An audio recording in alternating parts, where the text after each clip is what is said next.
এই মাজার যন্ত্রণা থেকে এই সাইড দিয়ে দিয়ে এই পায়ের মাংসপেশিতে চরম যন্ত্রণা করতো। সারাদিন কেমন থাকতেন এই কোমরে ব্যথা যন্ত্রণা নিয়ে?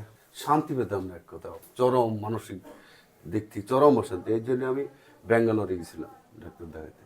ওখানে আমার প্রচুর টাকা খরচ হয়েছে, প্লাস আমার ট্রিটমেন্টটা আমার সে পছন্দসই হয়নি, এরকম পছন্দসই হয়নি যেরকম এটা করলাম।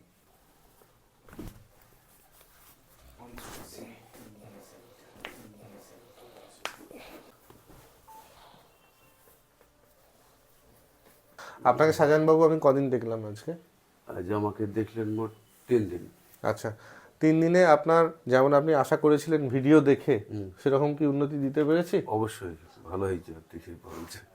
অবশ্যই এখানে ট্রিটমেন্ট করলে এই সময় বিশেষ করে মাথার যন্ত্রণা, এইসব যন্ত্রণার জন্য খুবই উপকারী। ডিস্ক বালজ হচ্ছে এবং পা দিয়ে ব্যথা নেমে যাচ্ছে, এরকম কিছু ভিডিও আমার ভাইরাল হয়ে গেছে। তারপর থেকে আমার যেটা সমস্যা হচ্ছে সেটা হচ্ছে স্বভাবই কোমরে ব্যথার রুগী আমার।